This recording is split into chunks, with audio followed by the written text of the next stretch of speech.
the men who are victims of abortion are rarely acknowledged, but there's a lot of them. Men whose children are aborted against their will and without their knowledge. All right, I wanted to play this.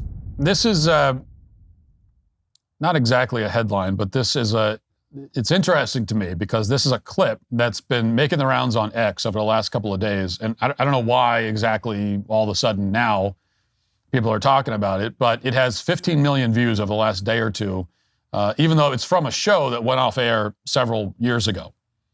So it's not new, but somebody just posted it. And I don't even know the politics of the person who initially posted it or what point they thought they were making.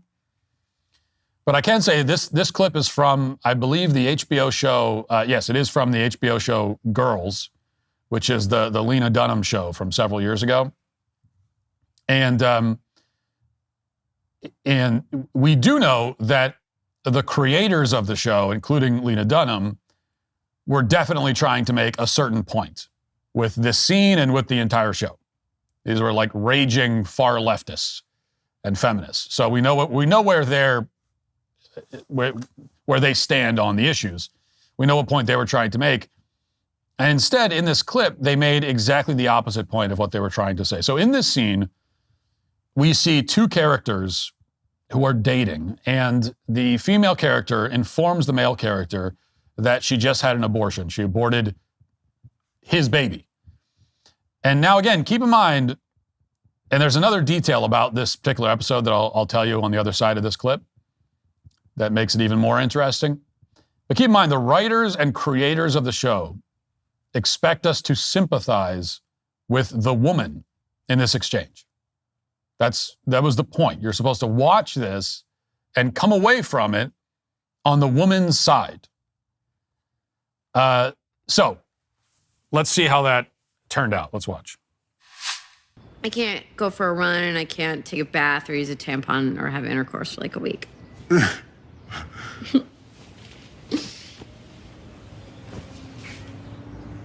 Are you, what? Yeah, just a couple of things I can't do because I had an abortion yesterday. Was it mine? Yeah, of course it was yours.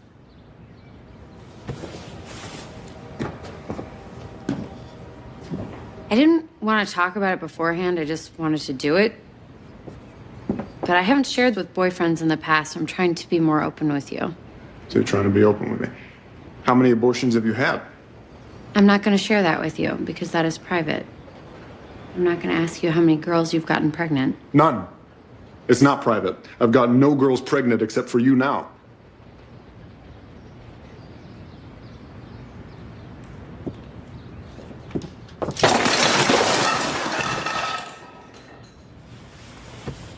Who went with you? My friend Sue Ellen Garth. I don't even know her.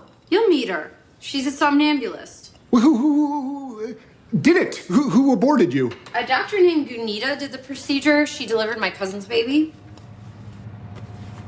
Was it a boy or a girl? My cousin's baby's a girl. No! Ours! It was a ball of cells. It was smaller than a seed pearl. It didn't have a penis or a vagina. Isn't this a decision that people typically make together? So you wanted a baby?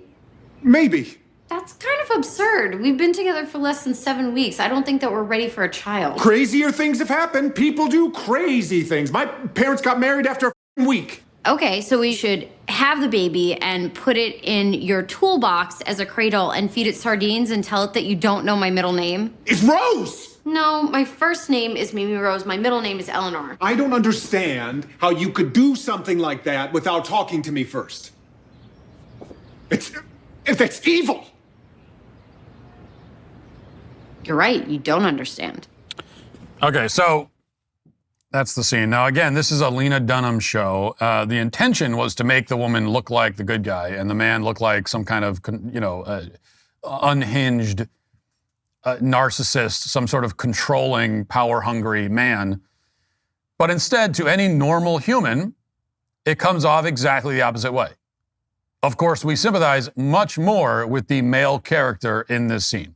He's the good guy in the scene, no matter what was intended by the people who wrote the script. And so there are a few interesting things here to talk about. And first of all, again, the makers of the show intended for this to be pro-abortion propaganda. And in fact, I went back and found an interview that the actress did with the Huffington Post when the episode first aired, all the way back in 2015. And she said that Planned Parenthood consulted on the script for this episode. So Lena Dunham was literally working with Planned Parenthood to make pro-abortion propaganda. And it was supposed to be refreshing and realistic depiction of abortion. And it was. I mean, realistic. It was a realistic depiction, at least. And coming from an organization, Planned Parenthood, that commits millions of abortions, and so they would know. And in this case, they were actually honest about it, though for all the wrong reasons. Now, I know that a lot of people in the pro-life movement like to think of and talk about women who get abortions like they're all these kind of scared, helpless, confused victims. But the fact of the matter is that a lot of them are exactly like this, exactly like the woman in this scenario. And that's the harsh reality of the situation. This is very common. In fact, this exact scenario that we see in this show is very common. We never talk about it. We hardly ever hear anyone talk about it, but the men who are victims of abortion are rarely acknowledged, but there's a lot of them. Men whose children are aborted against their will and without their knowledge. But it happens all the time. It's very common. And Planned Parenthood, who consulted on the script, admits it in this scene. That was the point of the scene. They were trying to show a realistic, kind of like normal situation. And they did. They succeeded. They succeeded way more than they ever hoped to. The fact is that a lot of women who get abortions are callous and cold-blooded, totally unfeeling about it. They don't care that they're killing their child. Like they know it and don't care. Cold-blooded killers. I mean, that's what we saw in that scene. The woman in that scene is just a cold-blooded, callous, murdering sociopath. And she does represent a certain not insignificant portion of the women who get abortions. That's like the unspoken truth. And we're not supposed to acknowledge that, but it's true. Now, you do also have women who are scared, who are exploited. You have women who are, in some cases, pressured into it by the men in their lives. That's real. That happens. Still doesn't excuse it, obviously. It's still murder, but you do have that. You have women who you have the opposite of this scenario. Well, not quite the opposite, but you have a scenario where the man is more eager for it than the woman. That is also true. No one's denying that. But those are the cases that we talk about all the time. I mean, that's when we talk about abortion as pro-lifers, we tend to talk about it as though the latter kinds of cases are the only ones. We don't really talk about cases like the one you see depicted in that Planned Parenthood produced propaganda. And, yeah, it's fiction, but once again, it's a fictional scenario crafted by abortion propagandists to reflect the sort of quote unquote patience that Planned Parenthood sees every day. So this is a real thing. And especially, you have a lot of pro-life activists who are worried about the optics, which to a certain extent, when you're in a political movement, you have to be concerned with that. I mean, you're in the business of persuading people. And so, yeah, part of what you're taking into account is the optics of that's part of how it goes. But I think some pro-life activists are far too concerned about that. And so they won't talk about this fact publicly. But privately, I mean, you talk to anybody who works, any pro-life activist who works outside of an abortion clinic, sidewalk counselors, people like that. And they might not all say it publicly, but if you talk to them privately, they'll tell you that, yeah, you know what? We run into those kinds of women all the time. That is very common. And it's chilling. It is bone chilling. Because it is like the guy says in the scene, it's evil. It's just pure evil. And that's what you're dealing with. And the other thing we learn here is that it is impossible, actually, to create pro-abortion propaganda. It's basically impossible to do. You can try, but any depiction of this practice or its aftermath is automatically horrifying no matter how you present it. I mean, think about it. There was no way to show this scene without it seeming like a moral outrage and a tragedy. There's no way to do it.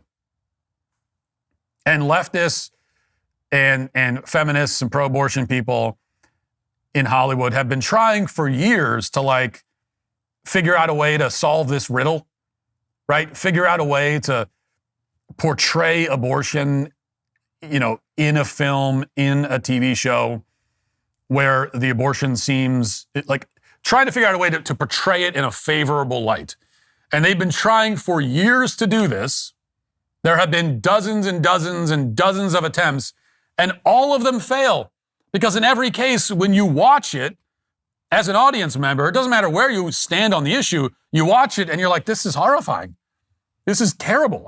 This is like a horror movie. Because that's what abortion is. It's a moral outrage, and it's a tragedy, and it's a horror. So if they had made this, so again, think about their options. If they wanted to make pro-abortion propaganda, they wanted to have a character who gets an abortion, but they frame it in a favorable light. Well, there are only a few ways to do it. They could have gone the opposite way. They could have made it a dramatic scene where the woman is crying about it and very distraught. But they don't want to do that because then they're admitting that abortion is a tragedy and it's a sad thing. They don't want to admit that, so they're not going to do that. They could have flipped the roles so that the guy was the one who was more insistent on the abortion. They could have done that. But then that would also be a moral outrage, and so they didn't want to portray it that way. And they also didn't want to portray it they don't want to make it seem as though all the women who get abortions are victims, because if they do that, then they lose the whole female empowerment thing, because they want abortion to be empowering. They don't want it to just be this last resort that women in desperate straits, are forced to resort to. So they can't do that. So they landed on, well, okay, let's have the woman do it, and we'll treat it casually. We'll treat it like it's no big deal. It's like, to her, it's like she just got her wisdom teeth removed. And that's what they went with, and that turns out to be the most horrifying approach of all.